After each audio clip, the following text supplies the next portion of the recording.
American talk show host Oprah Winfrey is very popular in South Africa. I recently watched a very moving show on confession and forgiveness that I thought very appropriate to our situation.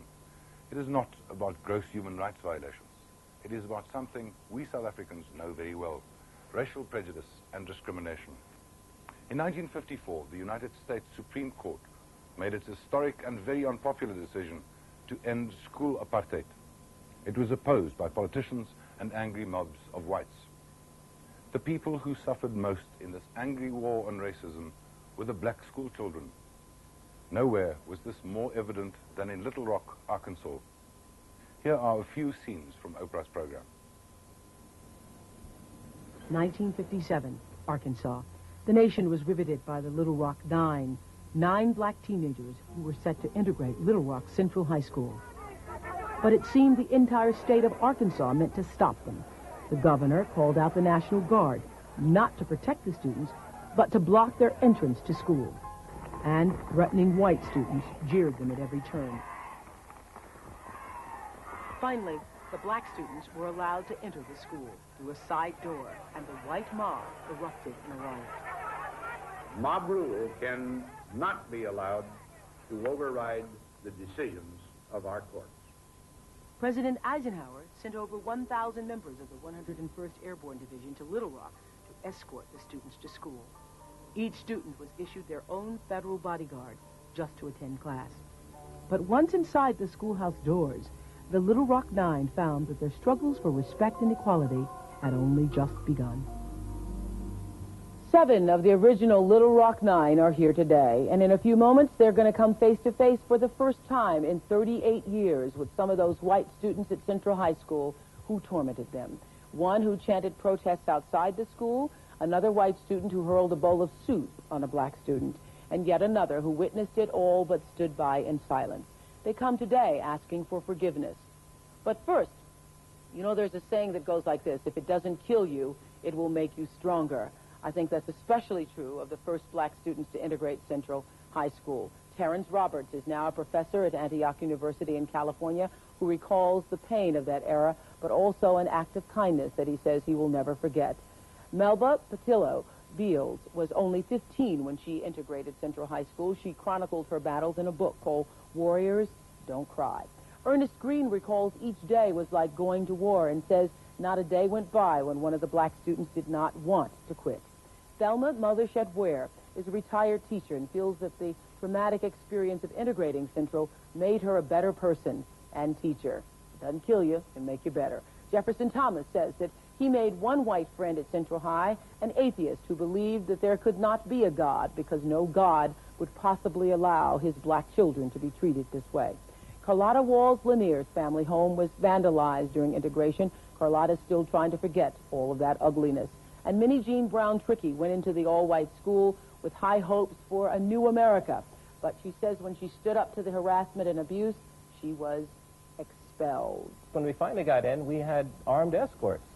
We had people with guns standing outside the classroom. That's right. The first day we got in, we went in with the 101st Airborne. I remember the click-clack of the soldiers' boots on the stairs, and I thought, okay, this is why I salute the flag. This is going to work out. If these soldiers just walk with us this first day into this school, it's going to be okay. So we went in with armed guards and with kids standing in the rafters just screaming.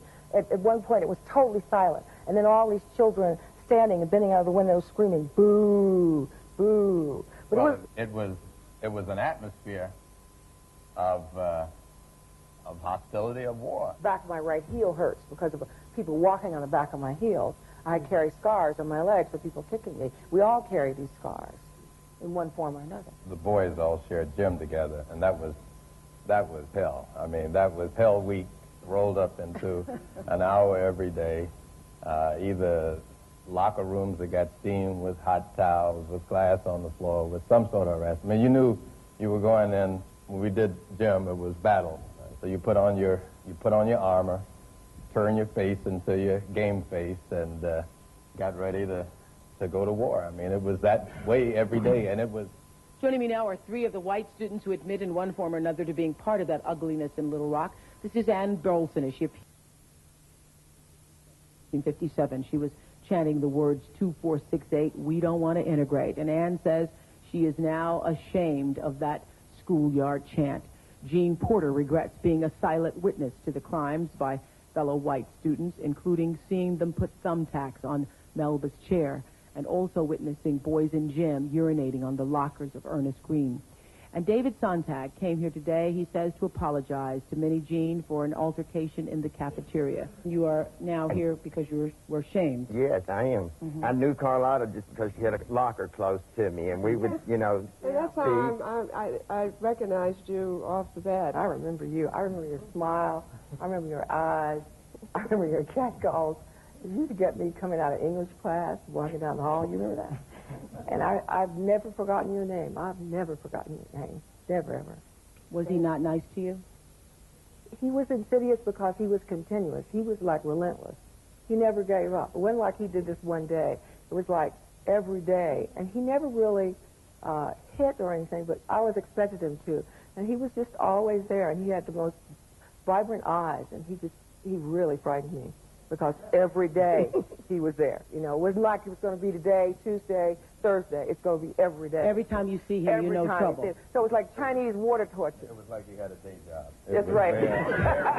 Right, man. He was on time. He was on time and on target every day. Every day. Every day. Does his apology mean anything to you?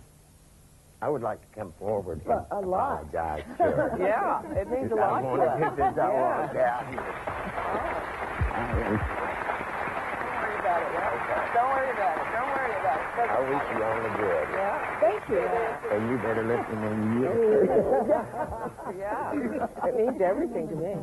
I was raised in a racist family.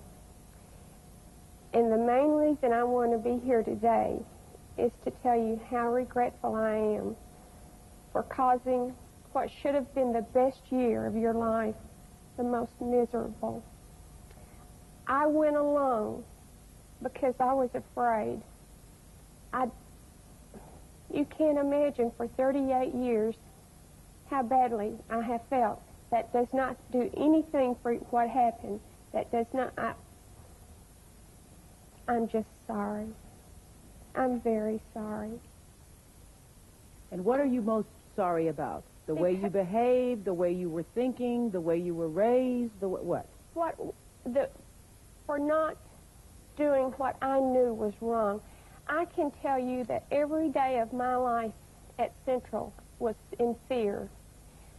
I cannot remember my homeroom teacher's name, but I can remember on the corner of 14th and Park Street, white men trying to turn over a 1954 Chevrolet with an elderly black man in it. The fear, to this day, I get chill bumps. I did nothing. I went alone. I never, my participation was chanting. But it was awful, and I was so afraid, and I knew it was wrong. I was only 15, but at the time I knew I was wrong.